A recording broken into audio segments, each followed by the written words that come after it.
Baik. Assalamualaikum warahmatullahi wabarakatuh. Alhamdulillahirrabbilalamin. Assalatu wassalamu ala asrafil anbiya'i wal mursalin wa ala alihi wa sahbihi asma'in. Asyhadu an la ilaha illallah wahdahu la syarikalah wa asyhadu anna Muhammadan abduhu wa rasuluh. Yang kami hormati Bapak Ibu sekalian semuanya dimanapun berada, peserta kajian Islam, ilmu pengetahuan dan peradaban yang diselenggarakan oleh Ikatan Pendidikan Muslim se-Indonesia Kabupaten Sleman. Kita bersyukur bahwa pada kesempatan pagi hari ini kita dapat bersama-sama bersama di sini, masih dalam keadaan sehat, masih diberikan kekuatan oleh Allah untuk nanti insya Allah bersama-sama mendengarkan materi yang akan disampaikan oleh narasumber kita. Dan narasumber kita hari ini luar biasa ini, beliau adalah Bapak Muhammad Rosyid SAG, Muhammad Rosyid Budi SAG, ya. Beliau adalah Direktur PPRS Formes Yogyakarta dan juga Wakil Bendahara ISMI Sleman. Bapak Ibu sekalian, narasumber kita hari ini akan menyampaikan materi dengan judul Membangun Sinergi Entitas Ekosistem Ekonomi Syariah dengan kasus gitu ya, profil kompartemen PPRS Yogyakarta. Dan alhamdulillah sudah hadir bersama-sama kita sekarang ya 14 orang, kita insya Allah nanti akan terus bertambah dan kita akan tetap mulai insya Allah sampai dengan 1 jam ke depan. Bapak Ibu sekalian, nah ini saya sapa dulu Pak Bambang, Edi, Assalamualaikum. Assalamualaikum Pak Bambang. Sudah lari-lari di Turki ini pagi-pagi, luar biasa. Ya, waalaikumsalam warahmatullahi wabarakatuh. Pak Akbar, Pak Rosyid, selamat jumpa. Baik, monggo saya kira langsung saja. Maturnuun Pak Bambang. Ya, baik Bapak Ibu sekalian, saya kira kita langsung saja ya. Saya akan berikan kesempatan kepada Pak Rosyid. Kami persilakan sekitar 40 menit dan nanti kita lanjutkan dengan diskusi. Monggo. Oke, terima kasih sekali Ustadz Akbar. Innalhamdalillah nasta'inu wa nastaghfiruh wa na'udzubillahi min syururi anfusina wa min sayyiati a'malina may yahdihi fala mudhillalah wa may yudlilhu fala hadiyalah. Asyhadu an la ilaha illallah wa asyhadu anna Muhammadan abduhu wa rasuluh. Allahumma sholli wa sallim ala Muhammad wa ala ali Muhammad. Amma ba'd. Wa qala Allah ta'ala fil Kitabil Karim, a'udzubillahi minasyaitonirrajim, waqtasimu bihablillahi jami'an wala tafarraqu. Al-ayah. Shadaqallahul adzim. Jamaah Zumiyah rahimakumullah. Pertama, mari kita selalu bersyukur kepada Allah Subhanahu wa taala atas banyak sekali nikmat yang Allah berikan pada kita, di antaranya kita bisa silaturahim lewat ruang Zoom. Pertama kami sapa dulu teman-teman kita dan kami sampaikan terima kasih. Salam takdim kami pada pengurus harian ISMI, Pak Akbar, Bu Majang, dan lain-lain ya, juga rekan kita ketua lembaga keuangan non-bank di MES sekaligus ketua APSINDO, Asosiasi BMT seluruh Indonesia, Pak Bambang Edi, dan juga rektor kita, rektor kompartemen BPR Syariah Indonesia ini ada juga Bapak Ahmad Mujahid. Oke. Alhamdulillah. Dan juga teman-teman sekalian.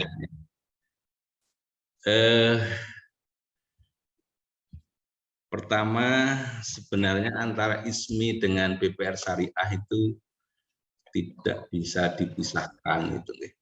Ya bisa dipisahkan, tidak bisa dipisahkan tapi bisa dibedakan karena sejarahnya yang ikut di kompartemen BPR Syariah Jogja itu ada 2 BPR Syariah yang diinisiasi oleh ISMI.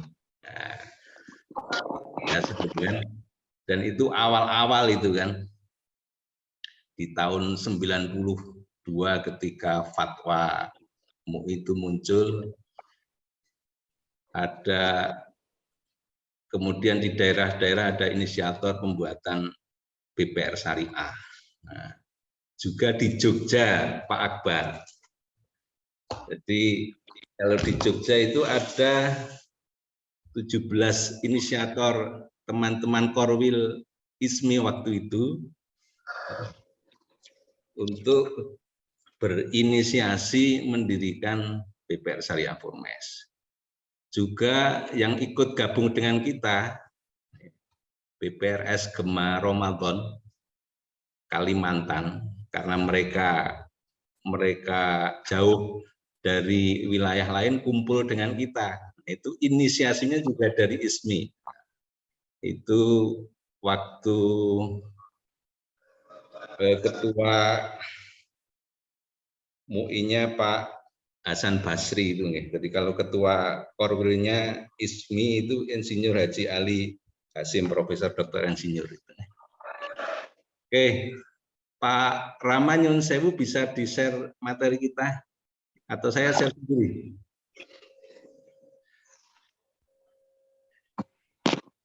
Oke, sambil menunggu Pak Rama untuk nge-share materi. Pertama berkaitan dengan judul, bagaimana kita membangun sinergi atau jamaah, kalau bahasa agama dalam tanda petiknya kan jamaah. Nah, ini ternyata tidak mudah juga kan itu. Bagaimana membangun entitas, mempertautkan bukan antar industri halal, tetapi antar lembaga-lembaga Islam itu juga tidak mudah. Jadi, memang perlu pemahaman kita bersama bagaimana Islam yang universal ini bisa kita nikmati. Gitu. Yang nikmatan lil alamin bisa kita nikmati. Artinya dakwah akidah harus kita lanjutkan dengan dakwah muamalah gitu, atau dakwah syariah. Oke, saya bisa share Pak Akbar atau nunggu bisa Pak Ram? Pak, langsung kalau materinya bisa di-share, atau kalau misalnya dikirim ke saya juga boleh, tapi Bapak Oke. bisa langsung juga bisa. Pak Akbar saja. Oke, tapi saya belum punya, belum kagumkan materinya. Saya share-nya ke Mas Rama. Oke. Atau saya langsung aja. Oke. Oke, kita awali dengan Bismillahirrahmanirrahim, gitu ya, karena segala sesuatu kalau tidak pakai Bismillah terpotong. Kemudian kita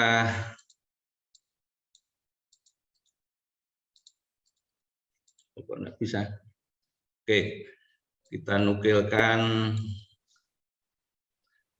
ayat dari Al-Quran yang menggambarkan kaitannya materi atau judul. Ya. Jadi ada sinergi, kejamaan, ada entitas. Itu harus dibangun bagaimana. Ini di antaranya banyak ayat, termasuk ayat Al-Imran tadi yang saya bacakan. Waqtasim bihablillahi wala tafarraqu jami'an, dan seterusnya juga terdapat di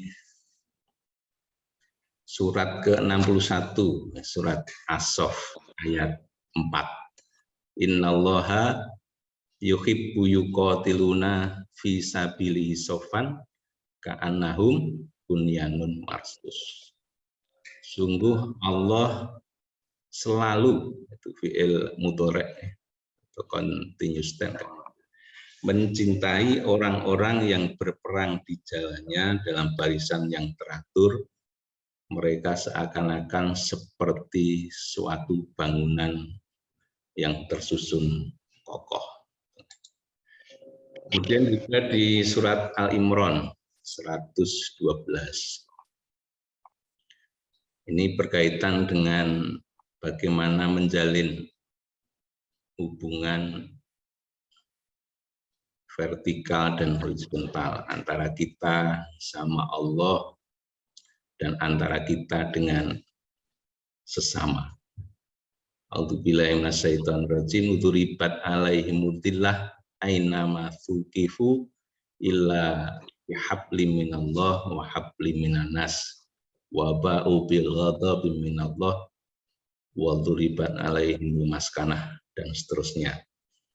Jadi kalau intinya bagaimana kita mengharmonisasikan diri supaya tidak hina kita sebagai hamba Allah, ja'ilun fil ard, ataupun sebagai wa ma khalaqtul jinna illa liya'budun, sebagai hamba Allah,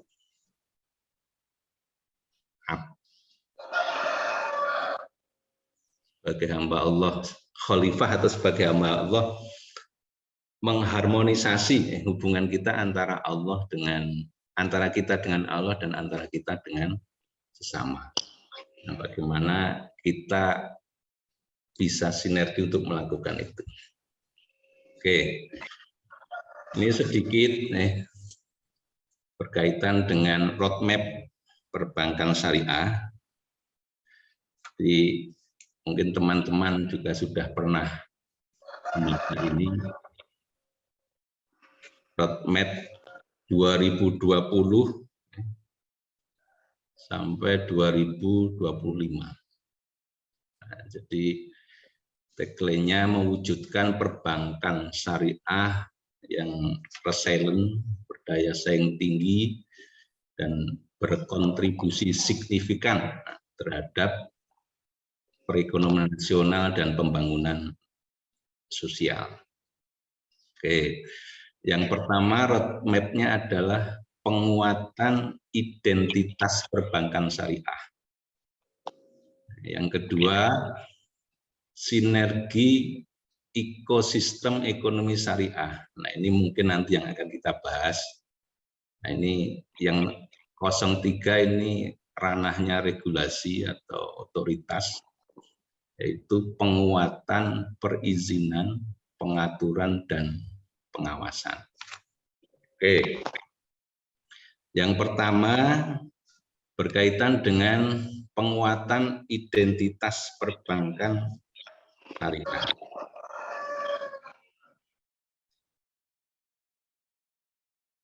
Poinnya adalah memperkuat nilai-nilai syariah. Maksudnya di situ program unggulannya menurut yang membuat ini adalah mendorong pembentukan GCG atau etika bisnis atau code of conduct, dan juga standar kompetensi bankir syariah. Nah, ini kalau di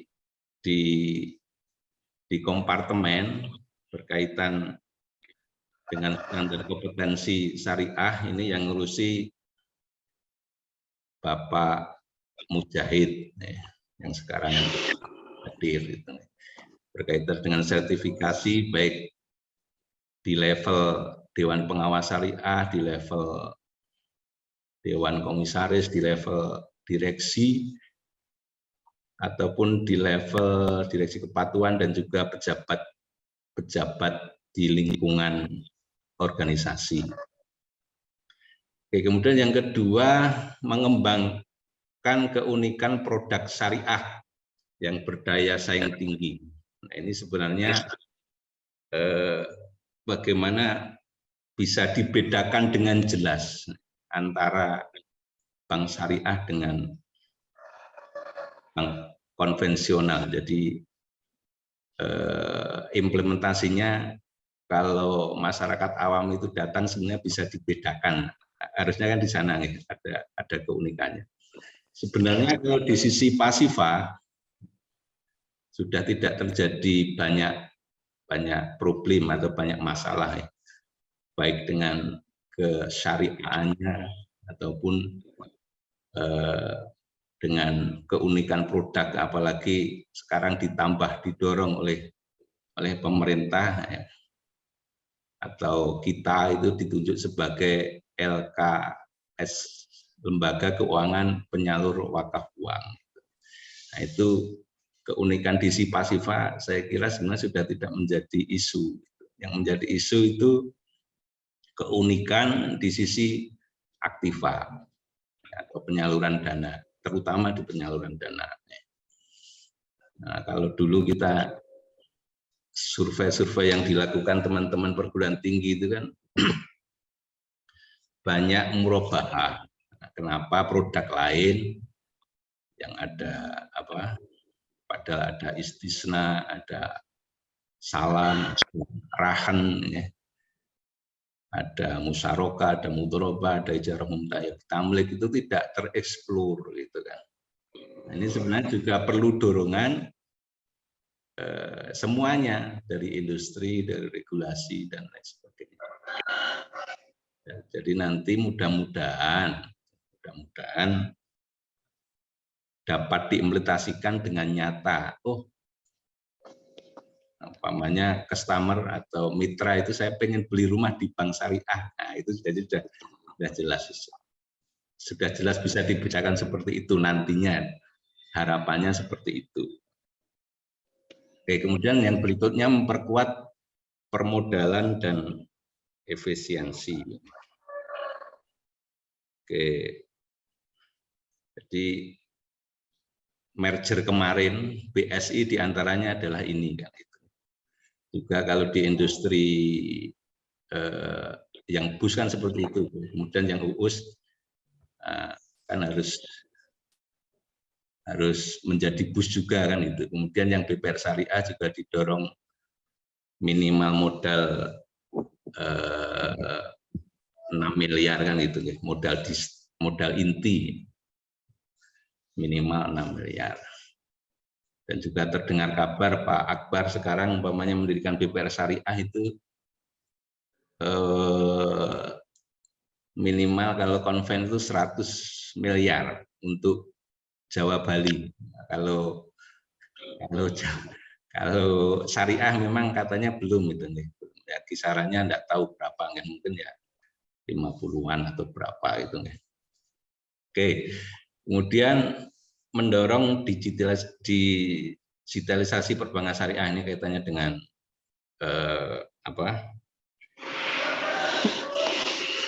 IT dan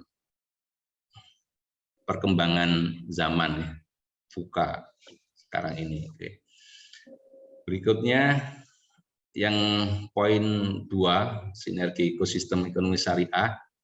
Ini bagaimana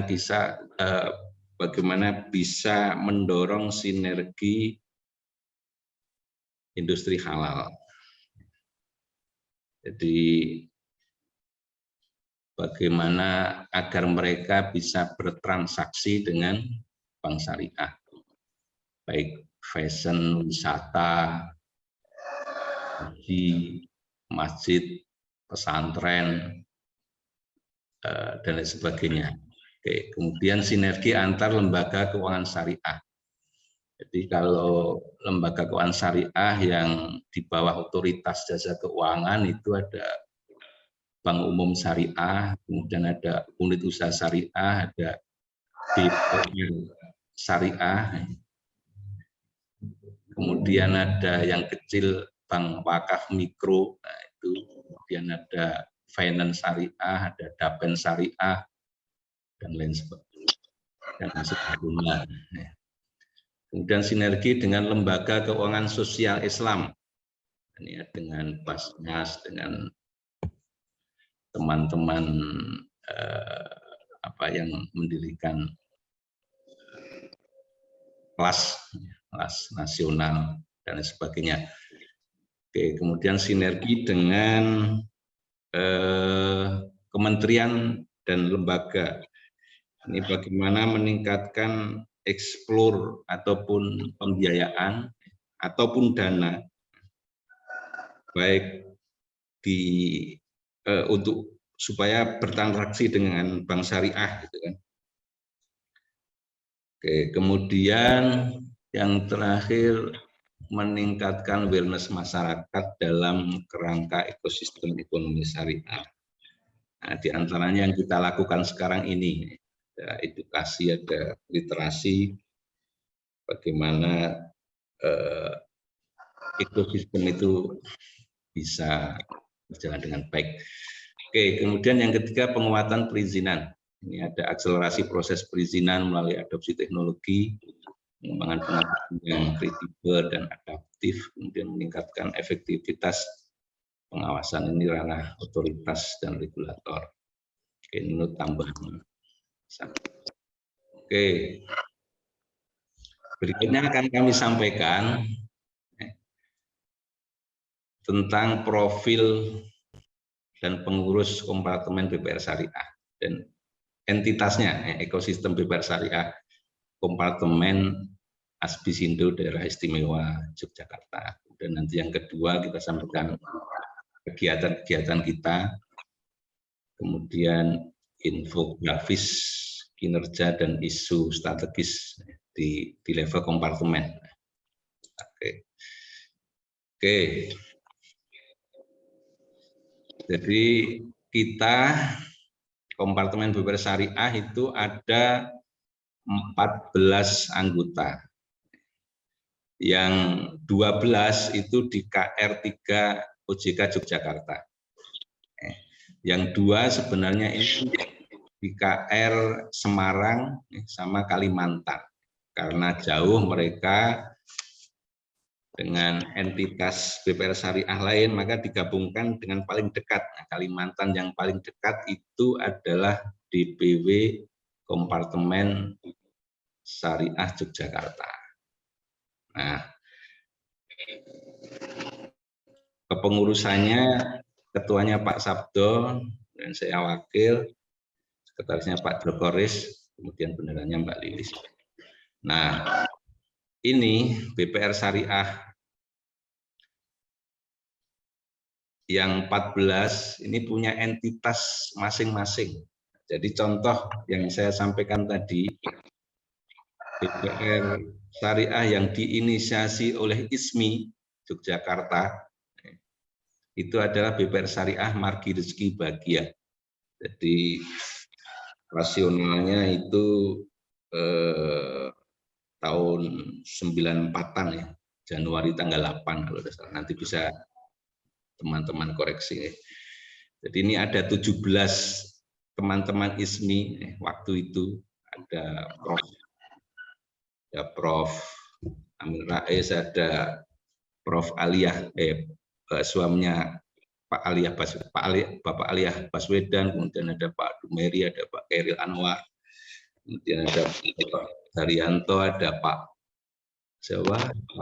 Bambang Sutibyo, kemudian ada istri Pak Bambang Sutibyo atau Bu Rohana, kemudian ada Pak Doka Latif, ada Pak Yahya Muhaimin, nah itu dan lain sebagainya. Juga ada Pak Ketua PT waktu itu, sekarang sudah almarhum Bapak Budi.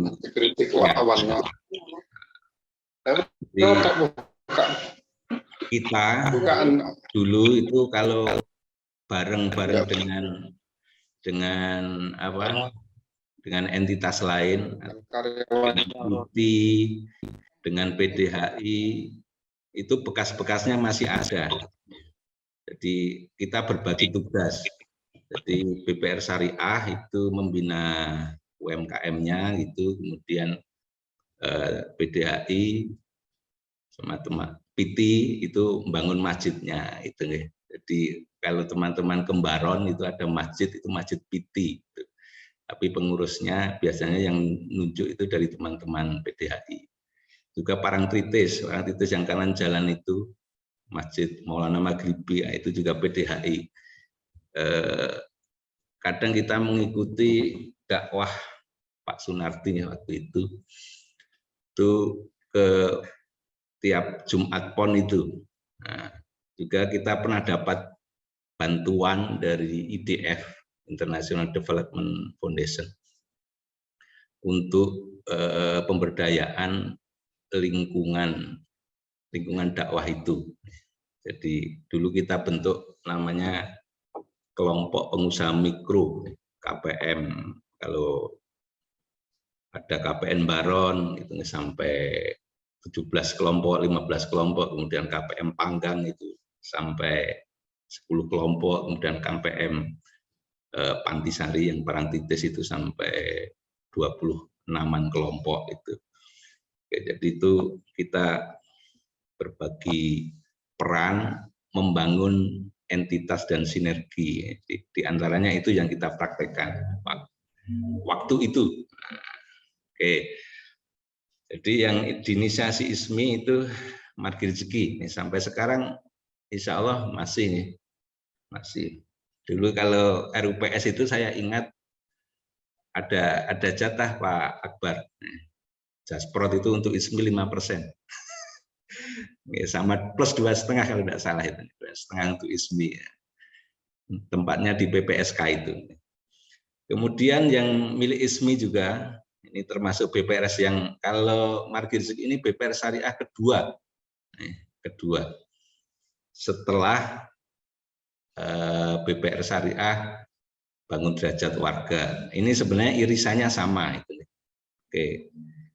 Kemudian yang diinisiasi ISMI lagi itu ini BPR Syariah Berkah Dana. Nah, ini Kalimantan ini juga diinisiasi ISMI. Oke. Kemudian yang Bangun Derajat Warga ini irisan dari teman-teman Muhammadiyah. PWM waktu itu Majelis Ekonomi diresmikan kalau tidak salah oleh ketuanya waktu itu, ketua PP Pak Azhar Basir. Jadi entitas di sini kalau sekolah, universitas dan seterusnya itu kan di Bangun Derajat Warga ini. Oke, kemudian ada BPR Syariah BDS. Bank Barokah Dana Sejahtera. Ini entitasnya Pak Nardi atau sering disebutkan ini BPRS Bank Ndoe Sunardi kan itu. Ini entitasnya awalnya supermarket itu kan, supermarket dakwah dan lain sebagainya. Kemudian ini BPR Syariah Dana Hidayatullah. Nah, ini tinggalan almarhum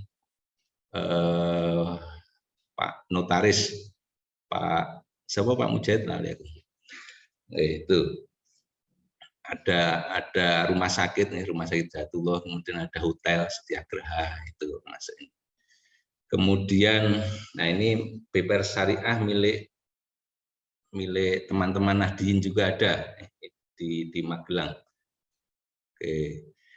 Kemudian BPRS Mitra Amal Mulia, ini entitasnya dari teman-teman Padang yang di Jogja. Oke, kemudian BPRS Syariah Formes, ini entitasnya dari teman-teman Lembaga Keuangan Mikro Syariah sebenarnya, dari teman-temannya Pak Bambang, dan juga bersinergi dengan Pak Sri Purnomo waktu itu jadi ketua MES itu kan, dan lain-lain ya, ada Pak Muhdi PR dan sebagainya. Nah, ini yang diinisiasi BPRS MCI ini sebenarnya sama ya. Awalnya teman-teman lembaga mikro syariah, kemudian teman-temannya Pak Akbar masuk di sini nih, teman-teman HIK, nah, itu masuk di sini. Kemudian dana pensiun juga masuk di sini. Oke. Kemudian BPRS Madinah, ini dulu ketuanya DPS almarhum Prof. Yunahar Ilyas. Oke, jadi juga sebelumnya lembaga keuangan mikro syariah ya, teman-teman BMT sekarang bermetamorfosa gitu kan. Kemudian ini unik juga BPR Syariah Cahaya Hidup. Jadi ini satu-satunya BPR Syariah milik teman-teman Nasrani. Nah, jadi kalau core bisnisnya memang BPR itu nih. Waktu itu karena mendirikan BPR sudah tidak diperkenankan di Yogyakarta, maka dibuatlah BPR Syariah Jaya Hidup ini gitu nih. Ini ketuanya DPS-nya Pak Toh Abdurrahman. Oke, kalau pengurusnya Muslim semua ya, pengurusnya Muslim. Nah, kemudian BPRS Mitra Harmoni. Nah, ini BPR Syariah holdingnya teman-teman Nusambah, BPR Nusambah punyanya Bob Hasan. Oke, kemudian ini BPR Syariah Danagung, core bisnisnya awalnya BPR juga. Nah, ini BPR Syariah Indonesia. Ini miliknya Badan Wakaf UII, juga ada Pak Nardi di sana. Dan juga Pak Nardi di sana. Kalau Pak Eri di sini di MCI sepertinya ada. Oke, kemudian ini yang BPR Syariah di Kalimantan. Oke. Kemudian ini struktur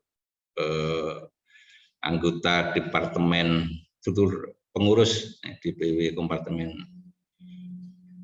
Daerah Istimewa Yogyakarta. Oke, kemudian kita sampaikan kegiatan ensiklopedi dan dokumentasi kita ini sebagai tambahan. Jadi ini kita lakukan raker, temanya pun hampir sama nih, memperkuat sinergi antar lembaga dan optimis menuju kebiasaan baru ini karena pas masa pandemi. Nah, kemudian kita juga pernah launching website itu ya. Ya, ringkas saja. Teman-teman berkunjung ke website kita, alamatnya ini rs.dpw.di.com. Kemudian launching Instagram DPW kita juga ada. Oke. Kemudian ini kegiatan-kegiatan kita ada bidding direksi, rakor, membahas isu-isu strategis. Kemudian buka bersama pelatihan pendidikan dasar perbankan syariah, ada sharing session IT, sharing session produk, dan sebagainya. Nah, kemudian kita juga lakukan bakti sosial ini pas saat rame-ramenya pandemi itu, jadi kita bersama-sama dengan teman-teman BPR Syariah se-Indonesia melakukan bakti sosial. Di seluruh anggota berperan serta terhadap keadaan masyarakat waktu itu, penting-pentingnya pandemi itu. Oke, kita ringkas saja sini.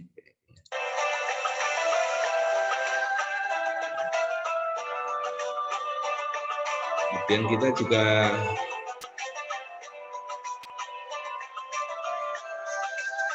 ke daerah rawan akidah nih. Jadi kalau yang kita kenal sekarang ini kan kristenisasi gitu ya. Tapi ternyata di daerah Kulon Progo itu ada budanisasi gitu. Jadi kita juga ke sana. Kalau ini di daerah Kalijode, jadi kita di sana kerjasama dengan Pak Sigit ya, sebagai LSM di situ dan pembina masjid di situ. Kita bagi sembako, juga kita buatkan toko gitu, toko untuk masjid.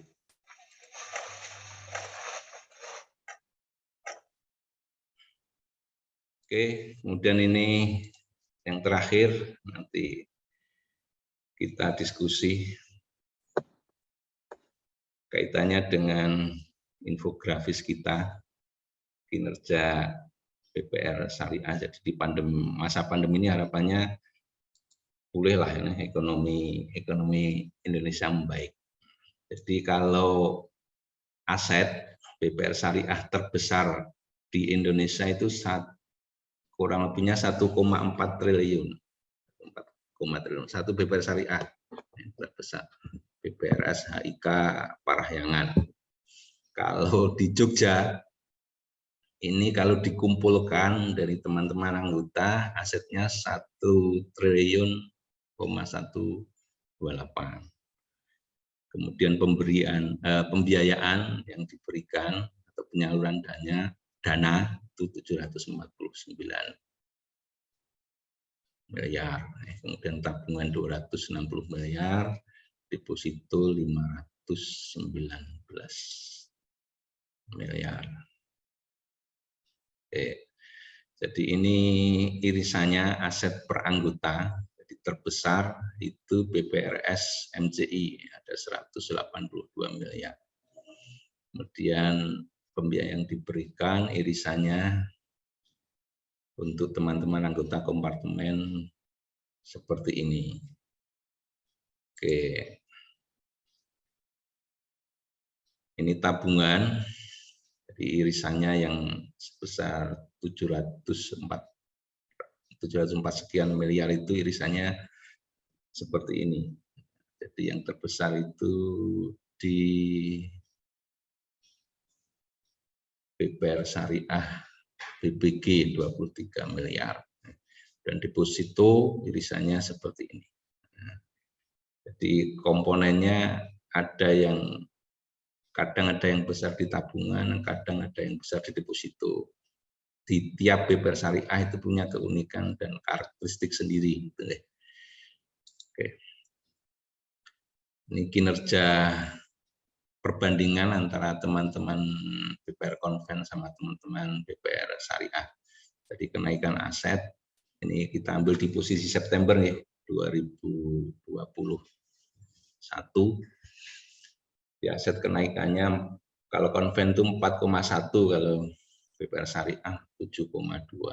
Kalau pembiayaan kita BPR Syariah naik 10,1, kalau di Konven 2,2. Kalau tabungan di Konven masa-masa pandemi kemarin turun, tabungannya kalau di kita 1,8. Kalau deposito untuk teman-teman Konven kemarin naik 8,9, di Syariah 13,3. Oke, kemudian ini isu strategis kita, bagaimana mengoptimalkan local wisdom agar entitas BPR Syariah ini bisa eksis di Yogyakarta. Kemudian yang kedua, penguatan branding. Insya Allah kita inisiasi bersama-sama, nanti ada tabungan bersama, namanya tabungan ukhuwah.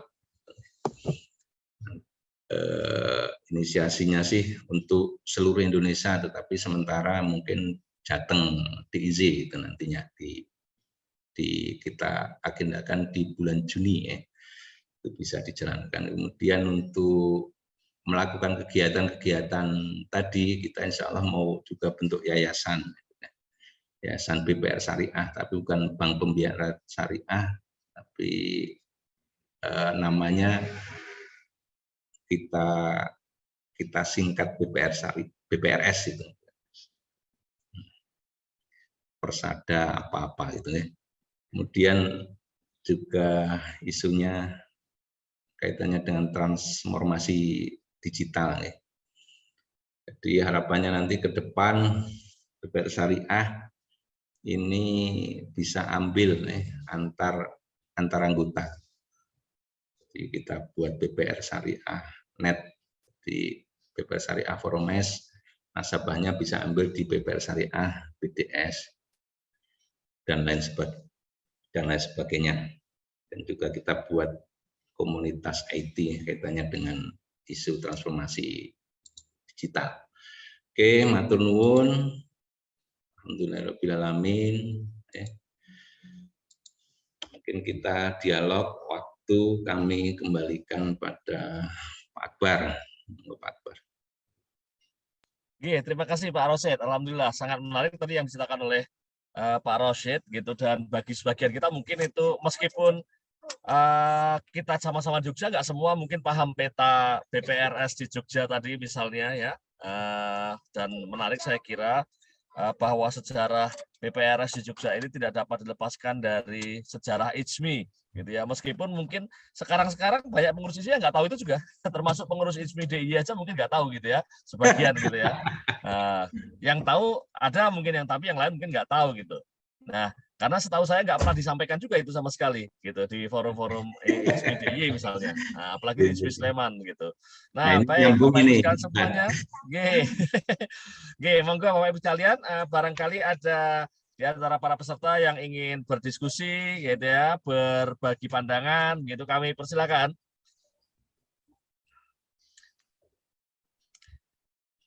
Ada?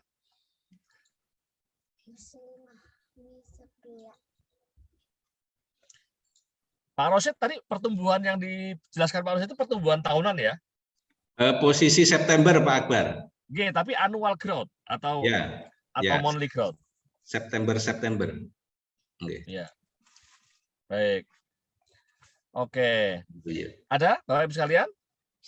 Jadi tadi kalau kita lihat ya, pertumbuhan yang syariah itu masih lebih bagus daripada yang konvensional ya. Dalam baik aset maupun kredit gitu ya. Baik.